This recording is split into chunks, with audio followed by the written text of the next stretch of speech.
भूख लगी जोरों की भूख लगी भूख लगी भूख लगी जोरों की भूख लगी। चौक चांदनी चौधरी ढाबा रात दिन यहाँ शोर शराबा।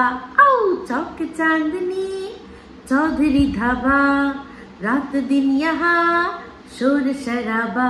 आधा है नॉन वेज और वेज है आधा, स्पष्ट कीजिए क्या है इरादा। चाहिए नान या रोटी, चाहिए सीख या बोटी, ले आओ आज धर्म भ्रष्ट हो जाए। दे किचन से आवाज चिकन कुकड़ू को तेरी भूख का इलाज चिकन कुकड़ू को। दे किचन से आवाज चिकन कुकड़ू को तेरी भूख का इलाज चिकन कुकड़ू को। वेलकम टू टक झाल मिष्टी विद इप्सिता। আমি ইপসিতা, এখানে নো গালাগালি নো কিস্তি অনলি মস্তি। হ্যাঁ সত্যি সবারই ভুক কা ইলাজ চিকেন, যারা আর কি ননভেজ খায় তাদের। আর চিকেন বলতে যে কথাটা মানে যে জায়গাটার নাম আমাদের সামনে আসে সেটা কি? আরামবাগ। ইয়েস, আরামবাগ চিকেন খুব ফেমাস একটা ফ্র্যাঞ্চাইজি, অনেক নাম করেছিল কিন্তু সুনাম ধরে রাখতে পারেনি। একটা সময় অনেক নাম করেছিল। তো সেই আরামবাগ এখন সরগরম কি নিয়ে না, অবশ্যই সন্দীপকে নিয়ে। তো সন্দীপের ভিডিওর মধ্যে ও যেভাবে একদম ছোট্ট করে যা যা দেখিয়েছে তাতে বোঝা গেছে যে ও আরামবাগ রিসর্টে রয়েছে। আর এদিকে ঝিমি সাহা একটা শর্ট ভিডিও দিয়েছে, সেখানে যে রেস্টুরেন্ট আর যে গার্ডেনে বসে ছবি সে দিয়েছে সেটা দেখে পুরো বোঝা যাচ্ছে ওটাও আরামবাগ রিসর্ট। তার মানে অতঃপর কি, তার মানে বোঝা যাচ্ছে যে দুজনেই একসাথে রয়েছে। তো এটা দর্শকদের কথা, আমার নয়। তো এবার বলি যে এই যে ঝিমি সাহা যে রিলসটা দিয়েছে তার মধ্যে যে ছবিগুলো দিয়েছে সেটা যে মানে একদম সদ্য ওই দিনই তোলা, এর কি কোনো প্রমাণ আছে? কারণ প্রত্যেকটা ছবি যে দিয়েছে তার মধ্যে কিছু ছিল ওর দাদা বৌদির সাথে, দাদা বৌদি না সরি দিদি জামাইবাবুর সাথে অ্যানিভার্সারি কাটাতে গেছিল, সেই ছবি ওর মধ্যে ইনক্লুড করেছে। এরকম প্রচুর হাবিজাবি অনেক ছবি ও ইনক্লুড করে ওটা দিয়েছে।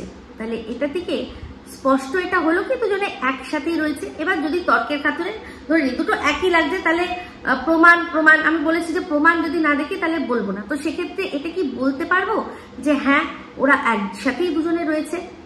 ওর যে ছবিটা সেই ছবিটা দেখে কি কোনো রকম ভাবে এটা বোঝার উপায় আছে যে এটাও এখনই গেছে না এটা অনেক আগে গেছে, অন্য সময় গেছে, তাই না?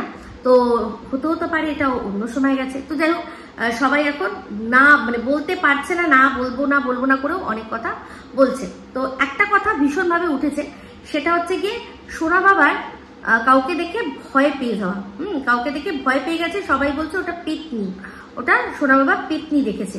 তাহলে এটা পরিষ্কার হয়ে গেল যে এই যে এর আগে মাম্মাম বলে একটা যে রব উঠেছিল যে সোনা বাবা এই ঝিউকে মাম্মাম বলে ডেকেছে, মাম্মামের জন্য চকলেট নিয়েছে, তার মানে সবসময় মানে সবাই তো আমরা তাই বলেছি যবে থেকে ঝিউসার ব্যাপারটা সামনে এসে তবে থেকে তো অনেকেই বলেছে এটা যে তাহলে এই যে এটাই কি সেই মাম্মাম যাকে সোনা বাবা মাম্মাম বলে ঠিক করেছিল। তার মানে সোনা বাবা যাকে দেখেছে সে তাহলে ঝিউই কি করে হবে?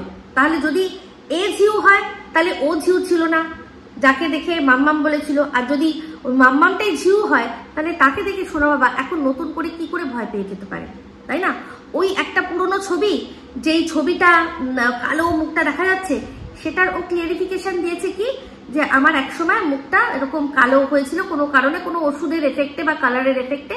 তো সেটা আস্তে আস্তে আমি ট্রিটমেন্ট করেছি, করে আমি আর কি আমার ওটা সমস্যাটা চলে গেছে। তো দেখুন আমরা ভালো করে পরিষ্কার বুঝতে পারি যে ও মেকআপ করে, তার উপর ফিল্টার মারে, দুটোই মারে, কিন্তু তার সত্ত্বেও কিন্তু ওই যে লেভেলের কালো মুখ দেখানো হয় সেটা কিন্তু এখন অতটা আর কালো নেই। এটা মানতেই হবে, যারা সত্যি চোখ দিয়ে আমরা দেখতে পাই বা যারা সত্যি মাথায় বিচার করতে পাই তাদের পারি, আর যারা ফিল্টারের সম্পর্কে জানি, অবগত আছি যে একটা ফিল্টার দিয়ে একটা মানুষকে কতটা সুন্দরী করা যায় সেটা আমরা যখন জানি, তাহলে এটা তো আমরা বুঝতেই পারি যে ওই যে কালো খতরনাক ভয়ানক মুখ যেটা আর কি আমরা পাশের দেশ থেকে মাঝে মাঝে দেখি, এই ঝিমি সাহার একসময় হয়েছিল, সেইটা কিন্তু এখন অসম্ভব। এই মুখটা আর ওই মুখটা দুটো একই রকম, এখনো ওই রকম কালো রয়েছে, এটা কিন্তু হতে পারে না। তাহলে বলুন আমাকে যে যেরকম ডুয়েল থিওরি চলছে সিক্রেট রুম আর সিক্রেট রুম আছে কি নেই সেটা নিয়ে যে ডুয়েল থিওরি চলছে, সেটার মতো এটাও তো তাহলে একটা ডুয়েল থিওরি হয়ে গেল। যদি সত্যি ঝিমিকে তখনই সোনা বাবা মাম্মাম বলে মেনে নেবে, তাহলে যতই যাই হোক না কেন তাকে দেখে ভয় পাবে ঘুম থেকে উঠে? এটা হতে পারে কখনো, তাই না? আর পরিষ্কার বোঝা গেল যে সোনা বাবা তো ওর বড়দার সাথে ছিল, তাহলে স্বপ্নে কাউকে দেখে ভয় পেয়ে গেছে না সত্যি সামনাসামনি কাউকে দেখে ভয় পেয়ে গেছে, এটাও তো বিচার করার বিষয়, তাই না? বাচ্চাটা হয়তো ঘুম থেকে ঘুমের মধ্যে কোনো স্বপ্ন দেখেছে, কাউকে দেখেছে ভয়ানক কোনো চেহারা, তো সেটা ওর মাও হতে পারে, কারণ ও কিন্তু ওর মায়ের ভয়ানক চেহারা হাতে নোড়া নিয়ে দেখেছিল।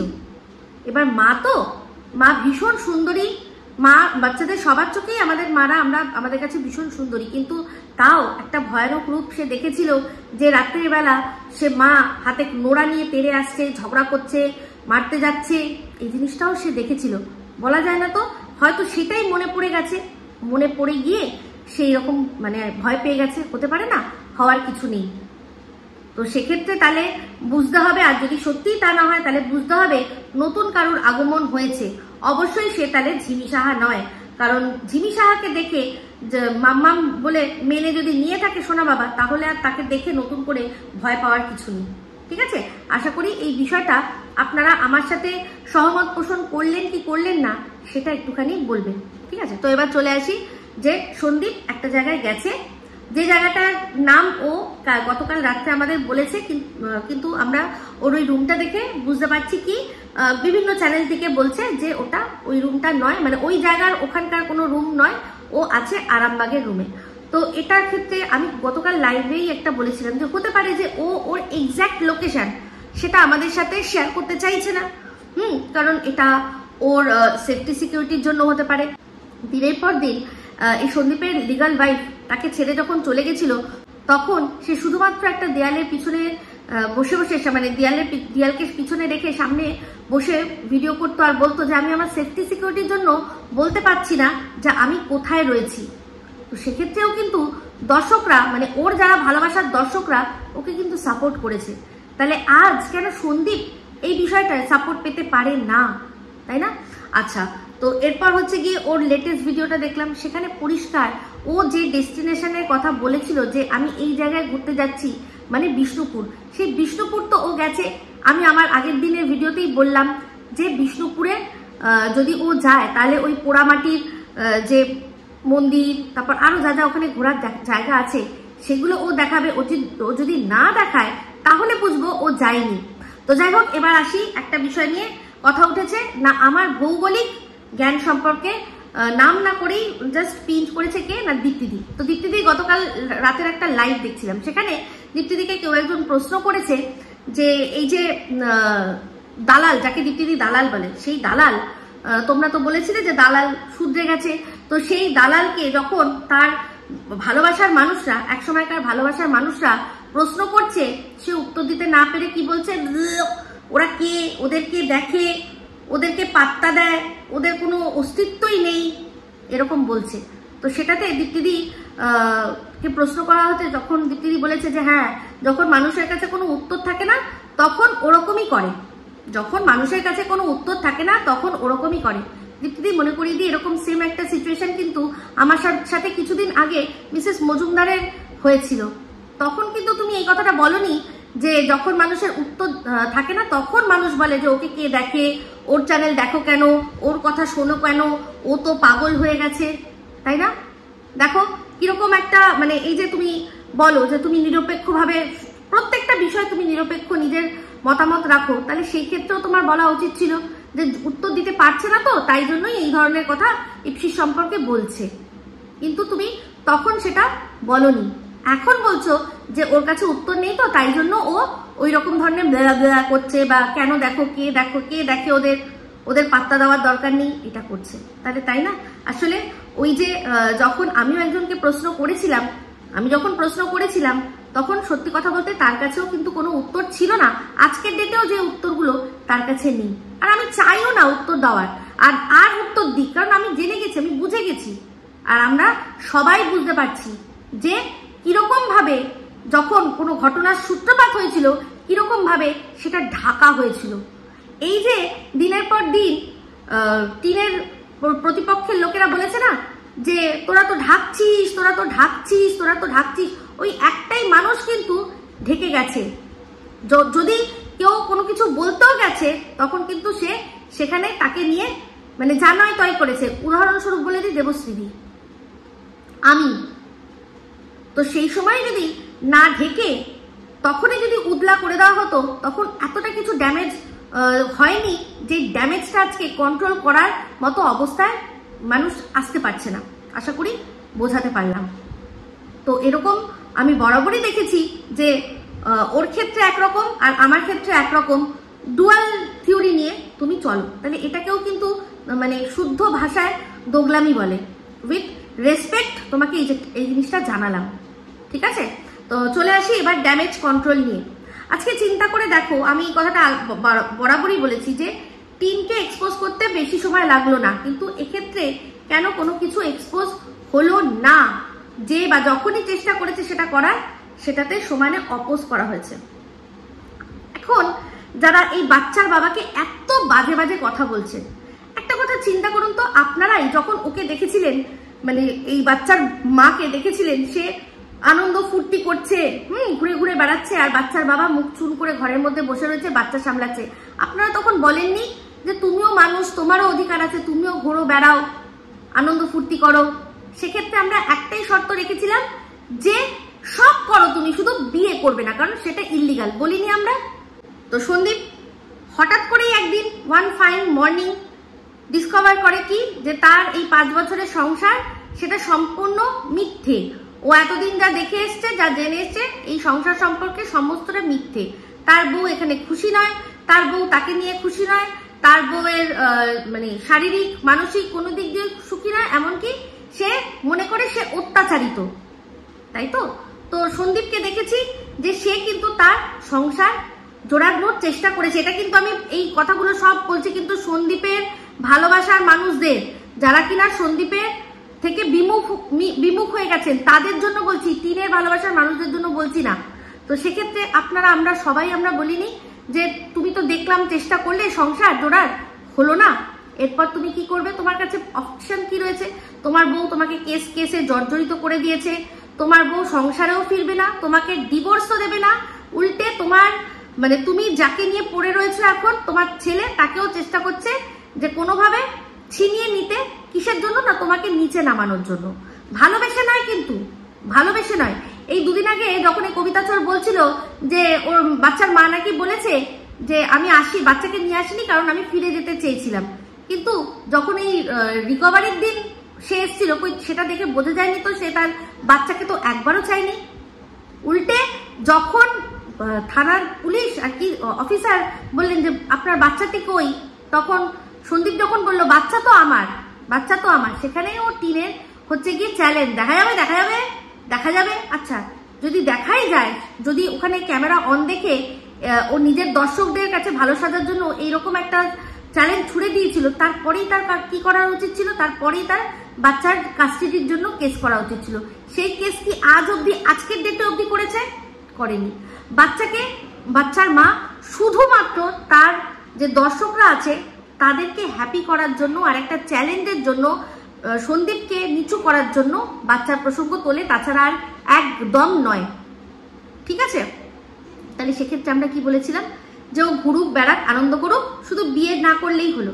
তো আজকের ডেটে বলুন আপনারা, আপনাদের সব কথা আমি মানছি, শত্রু মিত্র সব কথা আমি মানছি। যদি সন্দীপ কারোর সাথে ঘুরতেও গিয়ে থাকে, ও কি কাউকে বিয়ে করেছে? ও একজন অ্যাডাল্ট পার্সন। যদি টিনের 6 দিনের আমরা জয় শ্রীরাম হাঁপিয়ে গেলাম ঘোড়াটা, একসাথে ওরা 6 দিন কাটিয়ে আসলো, সেটা যদি এই টিনের যে দর্শকরা, তারা যদি সেটাকে মেনে নিয়ে থাকতে পারে যে হ্যাঁ তুমি কেন, তুমি তো ঘুরবে, তুমি বেড়াবে, তুমি বাচ্চা মেয়ে, তাহলে ও কি কোনো বুড়ো থুত্তুরে যার আর কি জীবনে আর কোনো রকম কোনো রসকস সিঙ্গারা বলবলি কিচ্ছু নেই? তা তো নয়। তাহলে সেক্ষেত্রে একটা মানে এটা কি ওমেন এম্পাওয়ারমেন্টের যুগে এটাই দাঁড়াবে যে মেয়েরা বুক ফুলিয়ে যা খুশি করতে পারবে, সেটা লিগাল হোক বা না হোক। আর একটা ছেলে সে কিছুই করতে পারবে না, তাকে কি করতে হবে? না ঘরে বসে থাকতে হবে। তো যাই হোক, আজকে মানে ওয়াইটিতে দেখলাম সন্দীপের কমেন্ট বক্সে যে মানে এই যুগের শ্রবণ কুমাররা সব হামলে পড়েছে যে মা বাবা ঘরে রয়েছে, তুমি বাচ্চাকে ফেলে রেখে তুমি ফুর্তি করছো। ও বাবা মাকে নিয়ে ঘুরতে বেড়াতে যায় না ওরা ওর বাবা মাকে নিয়ে। আজকে ওর মা, দুদিন আগে দেখলাম যে সরস্বতী পুজোর যখন ঠাকুর দেখতে যাওয়ার কথা, ওর মাকে বলা হয়েছিল, ওর মা বললো আমি যাবো না, কারণ সে হাঁটতে পারছে না। তো সেই জন্য কি করলো না, বরদা, সোনা বাবা আর সন্দীপ ওরা গিয়ে সরস্বতী ঠাকুর দেখিয়ে আসলো। সন্দীপের কি সরস্বতী দেখার খুব ইচ্ছা ছিল, কার জন্য গেল না, বাচ্চাটার জন্য গেল। আর সাথে বাবাও সাথ দিল যে ছেলে একা যদি না পারে কোলে টোলে নিতে হয়, আমিও সাথে করে যাচ্ছি। কার জন্য গেল? ছেলের জন্য গেলে। ছেলের জন্য কোন কর্তব্যটা বাবা করে না? আপনারা মানে এই যে বাচ্চাটার কথা বলেন যে বাচ্চাটা নাকি অবহেলিত, আপনাদের বাড়িতে বাচ্চারা ঠিক কিভাবে থাকে আমি সত্যি আমার দেখতে ইচ্ছা করে, বিশ্বাস করুন। কারণ বাচ্চা আমার ঘরেও রয়েছে, একটা নয় 2 সাইজের বাচ্চা রয়েছে। এক হচ্ছে আমার ছেলে এখন 5 বছর, আর এখন আমার ননদের মেয়ে, সে এখনো 1 বছরের হয়নি। আজকে আমার ননদের মেয়ের ঠিক যতটা অ্যাটেনশন দরকার, যতটা কেয়ার দরকার, আজকে আমার ছেলের কি তাই দরকার নেই। এখন ওদের কি করতে হবে? টাইম টু টাইম খেতে দিতে হবে, খেলার জন্য সময় দিতে হবে, পড়াশোনায় গাইডেন্স দিতে হবে, একটু বিনোদনের কিছু দিতে হবে, আর তাদেরকে মানে যখনই কোনো ভুল কথা বলছে বা ভুল কিছু করছে গাইড করতে হবে। ব্যাস এইটুকুই তো দরকার। আর কি করবে? মানে সারাক্ষণ লাল্লা লড়ি, দুধ কি কাটুরি এই করবে? সেটা ওর দরকার নেই, সেটা ওর মানে আমাদের সোনা বাবার দরকার নেই। আর এই যে এক একটা মানুষ আছেন যে বাচ্চার মানে এর জন্য এত চিন্তা করে, আপনারা জানেন এই যে সারাক্ষণ বাচ্চাটার জন্য আপনারা এরকম কুচিন্তা করছেন যে ওর কি হবে। আপনারা জানেন যে এই চিন্তাগুলো বাচ্চার কিন্তু আশীর্বাদ হিসেবে লাগে না, এগুলো কিন্তু বাচ্চার ক্ষতি হয়। আজকে সারাক্ষণ দেখছি সবার মুখ থেকে শুধু বাচ্চার জন্য খারাপ কথাই বেরোচ্ছে, যে ওর কি যেন হয়ে যাবে। কখনো চিন্তা করেন যে 24 ঘন্টার মধ্যে যখন 100 বার সরস্বতী বসবে, সেই সময়ই আমি বাচ্চাটার সম্পর্কে বাজে একটা কথা বলে ফেললাম কিনা? বাচ্চাটা কি খারাপ রয়েছে আমি তো কিচ্ছু বুঝতে পারছি না যে বাচ্চাটা খারাপ কি রয়েছে। বাচ্চাটার সাথে যেটুকু যা খারাপ করেছে তার নিজের মা করেছে, তার নিজের মা যে পেট কেটে জন্ম দিয়েছে সে খারাপ করেছে, সে যা করার করে দিয়েছে। আর আপনি, আমি বা অন্য মানে যারা আর কি বাইরের কেউ কি করে নেবে ওর জন্য? আমি তো এটা বুঝতে পারছি না। ওর ঠাম্মি দাদু রয়েছে, যে ঠাম্মি দাদু ওকে এত ভালোবাসা দিয়ে এত কেয়ার দিয়ে রাখে, তার সত্ত্বেও তো সেই ঠাম্মি দাদুর সম্পর্কেও তো লোকে নোংরা থেকে নোংরাতর কথা বলে। বাচ্চাটাকে খেতে দেয় না, বাচ্চাটাকে নাকি সুশিক্ষা দেয় না, বাচ্চাটাকে কিছুই শেখাচ্ছে না, এইরকম তো বলে।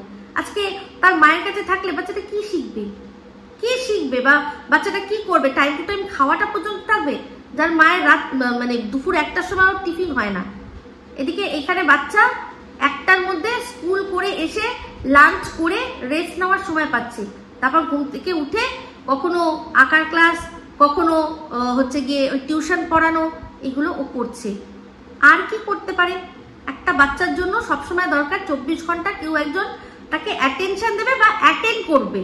তো সেটা তো ওর ঠাম্মি করছে, সেটা করছে, অসুবিধা তো কিছু নেই। তো যাই হোক, এবার অনেকে একটা কথা বলছে যে এই যে মেয়েটি ঝিমি সাহা, সে যদি সোনা বাবার মানে মায়ের জায়গা নেয় তাহলে কি হবে? আচ্ছা প্র্যাকটিক্যালি চিন্তা করুন তো কি হবে।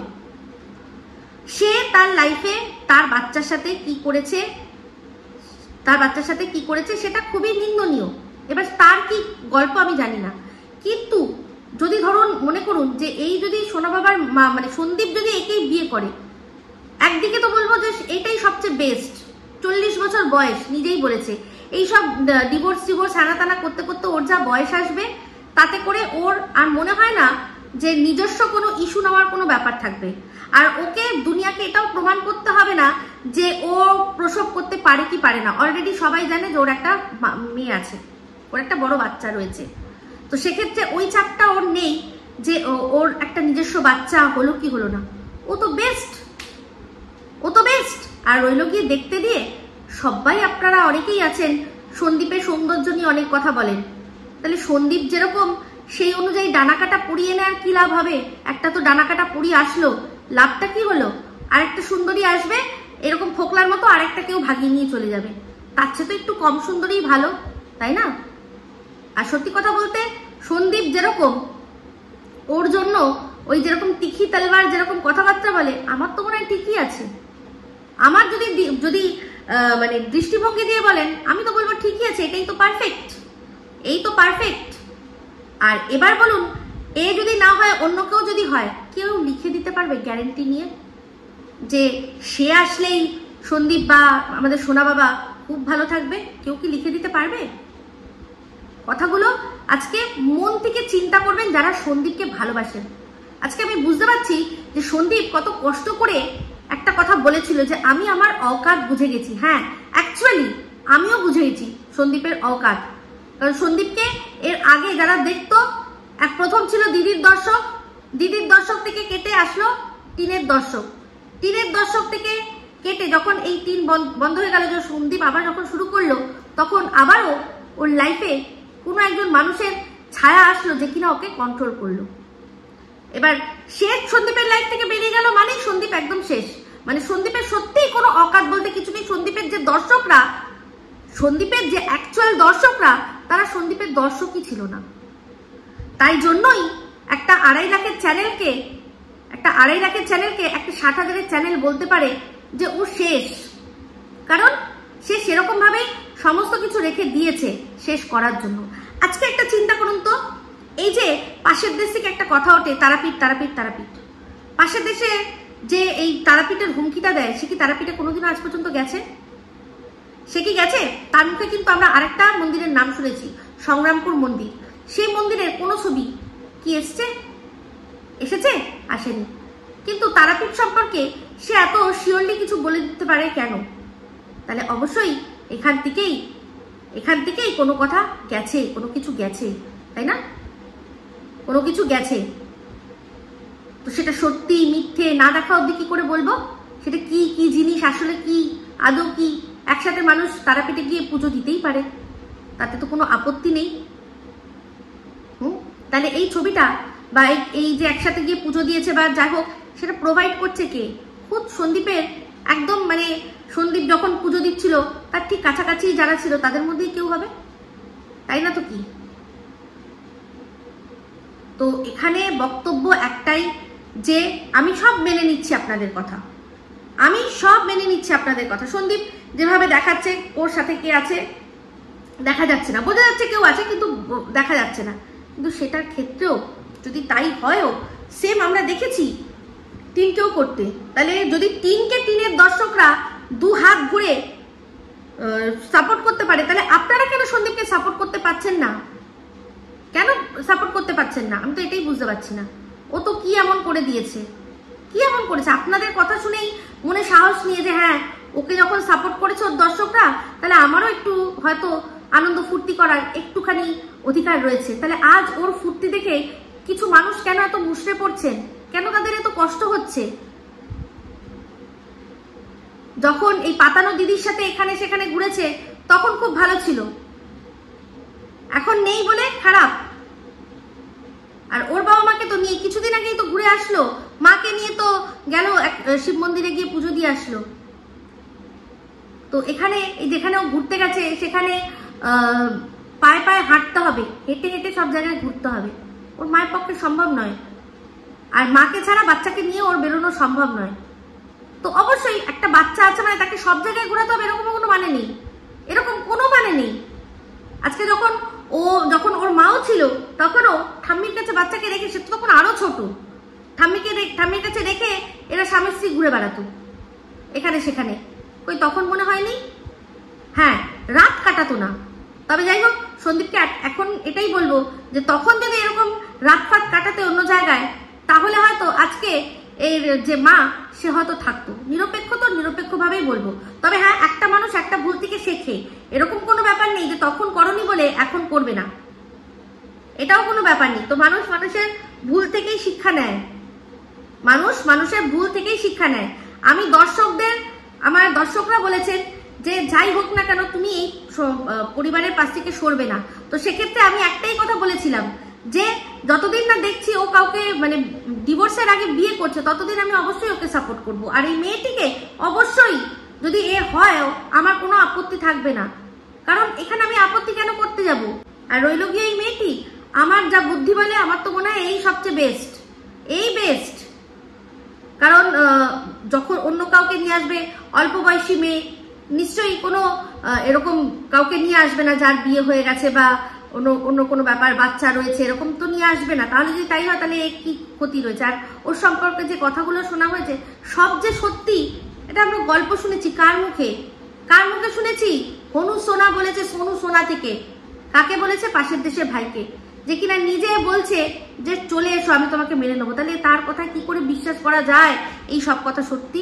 একটাই কথা সত্যি, যে ওর বিয়ে হয়েছিল, ওর ডিভোর্স হয়েছে, ওর একটা বড় বাচ্চা রয়েছে, এইটুকুই সত্যি। বাদ বাকি ওর এখন যে কটা বন্ধু ছিল সব কটার সাথে যদি ও এই সোনু সোনা ওকে শুইয়ে দিয়েও তারপর আবার বলে যে হ্যাঁ তুমি চলে এসো, তাহলে আপনারাই বুদ্ধি দিয়ে বিচার করুন যে এটা কি বিশ্বাসযোগ্য। যদি সত্যিও এত বাজে মেয়ে হতো তাহলে ও নিজের লাইফে ওকে আবার ফিরিয়ে নিতে চাইতো। মানে গতকালকেও দেখলাম ভ্যালেন্টাইন্স ডে যে আগে বানিয়েছিল সেগুলো দিয়ে ও দিচ্ছে আর কি, দুঃখ প্রকাশ করছে যে আগে কি কাটিয়েছিলাম। 8 বছর বলছে ওর সাথে সম্পর্ক ছিল, তাহলে 8 বছর ধরে সম্পর্ক একজনের সাথে ছিল, তারপর আবার কার সাথে সম্পর্ক করবেও? তাহলে এটাই তো মানে বোঝার তো এটাই জায়গা, যে কিনা বলছে যে যা হয়েছে হয়েছে, তুমি বললেই আমি তোমার কাছে চলে যাব, তুমি আমার কাছে চলে এসো, আমি তোমাকে মেনে নেবো, যা হয়েছে সব ভুলে যাব। তাহলে এখানেই তো বুঝতে, তখন আপনাদের প্রশ্ন করতে ইচ্ছা করে না যে এত বাজে মেয়ে তুমি তাহলে কেন মেনে নেবে? তার মানে তুমি আরো বাজে ছেলে। এটা বুদ্ধি যারা রাখে তারাই বুঝবে। বাদ বাকি ও একটা ডিভোর্সি মেয়ে, যার একটা বড় বাচ্চা রয়েছে, যার 40 বছর বয়স হয়ে গেছে। তো যখন এইসব ডিভোর্স সব ঝামেলা মুক্ত করতে করতে ওর ধরে নিন আরো যদি 2-3 বছর জায়গায় চলে যায়, যদি 45 হয়ে যায়, আমার যা মনে হয় ওনার লাইফে ওর নিজের কোনো যে সন্তান আনতে হবে এরকম কোনো ব্যাপার নেই। তো she is the one, she is the perfect one for সোনা বাবা। আর সেক্ষেত্রে সোনা বাবাকে মারবে, ধরবে, এটা সম্ভব? কখনো সম্ভব? ওর সন্দীপ তো যাই করুক না কেন, ও তো ওর ভিডিও তো চালিয়েই যাবে, আর ঠাম্মি বর্দাকেও তো চ্যানেল খুলে দিয়েছে। তাহলে সেক্ষেত্রে ওকে মারবে, ধরবে, এটা হয়? আর সবচেয়ে বড় কথা হচ্ছে, যার নিজের মা, যাকে এত বড় একটা দাগ দিয়ে গেছে, তাকে আর অন্যকে কে কি দেবে? কিচ্ছু দিতে পারবে না, কিচ্ছু না। ঠিক আছে, তো যাই হোক, এবার আপনাদের মনে হতে পারে যে তুমি কি এই জিউ সাহাকে তুমি কি সাপোর্ট করছো? আমি কাউকেই সাপোর্ট করছি না। আমি একটাই জিনিস চাই যে সন্দীপ ভালো থাক, ওরও অধিকার আছে আনন্দ ফুর্তি করার, ও সেটা করুক। আর সোনা বাবাকে আর তার পরিবারকে, মানে শিলাদেবী, মেসোমশাই, তাদেরকে সুন্দরভাবে যত্নে রাখুক, এটাই আমি চাই। তো ওদের যত্নে রাখতে গেলে জানেন তো একটা কথা জানবেন, যে নিজে ভালো না থাকলে না অন্যকে ভালো রাখা যায় না। তো সেক্ষেত্রে নিজে ভালো থাকার জন্য যদি ওকে একটু ফুর্তিও করতে হয়, ফুর্তি করার জন্য তো অনেক জায়গা খোলা রয়েছে মানুষের। তো সেক্ষেত্রে যদি ফুর্তি করতে চায় তো ফুর্তি করুক। একটা অ্যাডাল্ট পার্সন, তার সাথে কোনো মানুষ যদি ফুর্তি করে, সেও যদি অ্যাডাল্ট পার্সন হয়, তারা নিজেদের আর কি নিজেরা নিজেদের স্বইচ্ছায় দুজনের সাথে ফুর্তি করে, ঘুরে বেরিয়ে খেয়ে দে। হ্যাঁ, আমাদের এখানে দেখুন আমরা কিছু করতে পারবো না, হ্যাঁ বলতে পারি হয়তো, কিন্তু সেক্ষেত্রে আমি যেটুকু দেখেছি সেখানে আমি দৃষ্টিকটু কিচ্ছু দেখিনি। আর এই যে যদি বলেন যে ও যদি বাড়িতে বউ হয়ে আসে আর তুমি বললে, তো আমি বললাম যে হ্যাঁ যদি আসে আমি আটকাতে তো পারবো না, তো আমি আমার বুদ্ধি দিয়ে যা বিচার করছি এ পারফেক্ট আছে, অসুবিধা নেই, পারফেক্ট আছে। কারণ অন্য কোনো সুন্দরী কচি বাচ্চা মেয়ে নিয়ে আসলেই তার নিজস্ব একটা বাচ্চা হওয়ার ব্যাপার থাকবে, তার নিজস্ব মানে সুন্দরী মানেই আরো আবার সেই মনে আছে তো সন্দীপের যে গ্রামে থাকে তাদের তো সেখানকার ছেলেগুলো নাকি সব দুশ্চরিত্র, সবাই টিনের দিকে হাঁ করে তাকিয়ে থাকতো। আবার এমনও হয়েছে খুদ মেসোমশাইয়ের ওপরে আরোপ দেওয়া হয়েছে যে সারাক্ষণ নাকি ছেলের বউয়ের দিকে তাকিয়ে থাকবে। তাহলে আসুক না, একটা অসুন্দরী কেউ আসুক না, অসুবিধা কি আছে? অসুবিধা তো নেই না। পাড়ার লোক দেখলো সেটা নিয়ে সন্দীপকে টেনশন করতে হবে, না বাড়িতে বাবা দেখলো সেটা নিয়ে টেনশন করতে হবে। আমি ভাই র আনকাট এরকম ভাবেই বলবো, এইরকম ভাবেই বলবো। তাহলে একদমই ঠিকই রয়েছে। সাপোর্ট আমি কিচ্ছু করছি না, আমি একটাই কথা, কারণ সাপোর্ট যদি করতে যাই তাহলে যদি কিছু খারাপ হয় সেক্ষেত্রে আবার আমার ওপর তুমি তো সাপোর্ট করেছিলে, না না না, আমি যেটা দেখছি আমি বলছি ঠিকই আছে, যা করছে যেটা করছে পুরো নিজের দায়িত্ব। আর সত্যি কথা বলতে মানে অনেকে তো বলছে যে আবার কাটতে হবে সন্দীপকে, তাহলে আবার কন্টেন্ট পাবো আমরা, অসুবিধা কি আছে, তাই না? যা দেখবো যেটা দেখবো সেটাই বলবো। তার লাইফ সে যেরকম ভাবে খুশি কাটাবে, আমরা শুধু দেখে তার জন্য আমরা সে ভালো করছে না খারাপ করছে সেটাই বলবো। এবার সবার ওপিনিয়ন আলাদা, আমার সাথে আপনাদের যে মিল হতে হবে এরকম মানে নেই, কিন্তু আপনারা চিন্তা করে দেখবেন, যারা সোনা মামার ভালো চান তারা চিন্তা করে দেখবেন যে ক্ষতি কি আছে, তাই না? নিজের মাই যখন এরকম বেরোলো, আর কে ওর সাথে কত খারাপ করে নেবে, ও নিজের ভাগ্য লিখিয়ে এনেছে, ঠিক আছে? তো এটাকে একদম লাইটলি নেওয়াই ভালো। তো সব কথার এক কথা হচ্ছে, যদি সত্যি এরা একসাথেই থাকে তাহলে তো বলবো যে এই যে ঝিমি যে শর্ট ভিডিওগুলো দিচ্ছে সেগুলো অবশ্যই সম্মতি রয়েছে, না হলে এইগুলো সে দিতে পারছে কেন? তার মানে সে কোনো পরোয়া করে না, কোনো যায় আসে না। আর অপরদিকে অবশ্যই বাচ্চার বাবা, সেও পরোয়া করে না। তো সেই বেপরোয়া ভাবটা বুঝতেই পারছি কিসের জন্য, না কিছুই নয়, সেটা হচ্ছে চ্যানেল গ্রো আর ভিউজের জন্য। তাহলে এই ভিউজের জন্য, চ্যানেল গ্রো এর জন্য ইচ্ছা করে যদি মানুষকে কন্টেন্ট ছুঁড়ে ছুঁড়ে দেয়, সেক্ষেত্রে কন্টেন্ট ধরবো আর ভিডিও করব, আর কিছুই নয়। কিন্তু আর কিছু না, এটার মধ্যে আরো গভীরে যাও, যাওয়ার কোনো প্রয়োজন নেই। যা দেখবো, যেটা মনে হবে সেটাই বলবো। আমি তো দেখলাম একটা ওই বাচ্চার বাবা মানে সন্দীপের পাশে যখন ও ঘাটের মধ্যে শুয়েছিল, তখন একটা কালো পাউচ, সেই পাউচটা তো দেখে মানে এক ধাক্কায় মনে হতে পারে যে ওটা কোনো লেডিস ব্যাগ। তো ইচ্ছা করেই সেগুলো রাখছে, যাতে মানুষ খুঁজতে আসে। কারণ সেও দেখেছে যে আজ 1.5-2 বছর ধরে তার যে লিগাল ওয়াইফ, তার ভিডিওর মধ্যে মানুষ ঘুরিয়ে ঘুরিয়ে স্লো মোশনে ফাস্ট করে সবভাবে দেখেছে যে কি দেখা যাচ্ছে, কি ছায়া দেখা যাচ্ছে, কি কোনখানকার কোন অংশ দেখা যাচ্ছে, কি টুকরো দেখা যাচ্ছে, সব মানুষ খুঁজেছে। তাতে কি হয়েছে? তাতে লাভ তার এটাই হয়েছে যে ভিউজ হয়েছে, আর্নিং হয়েছে। তাহলে এই সেম জিনিসটা সে যদি নিজের ভিডিওর মধ্যে অ্যাপ্লাই করতে চায় তাহলে অ্যাপ্লাই করবে, আমরা দেখবো, দেখে বলবো। তো আমি তো যখন শুয়ে শুয়ে কথা বলছিল তখন ওই সাইড টেবিলের মধ্যে পুরো মনে হচ্ছিল কালো, ওটা একটা পাউচ। এবার ওই পাউচটা ওরকম ধরনের পাউচ কিন্তু শেভিং কিটেরও হয়, জানেন তো? শেভিং কিট বা যেগুলো নিয়ে যায় সেটা হয়। সানগ্লাসের বক্স, অনেক সময় সানগ্লাসের বক্স সুন্দর সুন্দর সেরকমও হয়, কিন্তু আবার ওরকম টাইপের ছোটখাটো আজকাল বেরিয়েছে হচ্ছে গিয়ে লেডিস পার্সও। তো লেডিস পার্সটা আমার মাথায় আসেনি এই জন্য, কারণ এত ভালো মানে একটা এত দূরে মানুষ ঘুরতে যাবে, এরকম ছোট্ট কি পার্স নেবে? অবশ্যই বড় ব্যাগ থাকবে, বা মানে এমন থাকবে যার মধ্যে কিছু মেকআপের জিনিসপত্র, হ্যানা ত্যানা, শুনেছি সারাক্ষণ মেকআপ করে থাকে, সেগুলো থাকবে, তাই না? তো এগুলো রাখাই, টুকটাক জিনিস রাখাই হচ্ছে কিছু কিছু জিনিস, যাতে কিনা আমার মনে হচ্ছে যে কন্ট্রোভার্সি হয়, আর তার জন্য কি হয় না ভিউজ হয়। এটাই একটা, যে ভিউজটা একদম চলে গেছে, সেই ভিউজের মরা গাঙের জোয়ার আনার জন্য ইচ্ছা করে করে কিছু কিছু জিনিস আমাদের দেওয়া হচ্ছে। তো দিলে অবশ্যই আমরা তো খেতে বসেই রয়েছি, তাই না? তো যাই হোক, আমার এটাই মনে হলো যে আপনাদের সাথে শেয়ার করি। আমি আমার বক্তব্য শেয়ার করেছি, আমি আমার বুদ্ধি দিয়ে, আমার নিজের যেটা আছে আমার বুদ্ধি দিয়ে আমি চলি, আমার চিন্তাধারা দিয়ে আমি বলি, আমার মানসিকতা দিয়ে আমি চলি। সেক্ষেত্রে কে কি বললো আমার কিচ্ছু যায় আসে না, কোনোই ছি আমার কাছে নয়, একেবারেই ছি নয়। তো এই বলেই ভিডিওটা এখানে এন্ড করছি। যদি ভালো লাগে তাহলে অবশ্যই লাইক, শেয়ার, কমেন্ট করতে ভুলবেন না। যারা চ্যানেলটা সাবস্ক্রাইব করেননি তারা সাবস্ক্রাইব করে নেবেন। সবাই ভালো থাকবেন, সুস্থ থাকবেন। আবার আসছি খুব শীঘ্র নতুন ভিডিও নিয়ে। Me Ipsita signing off. Love you all.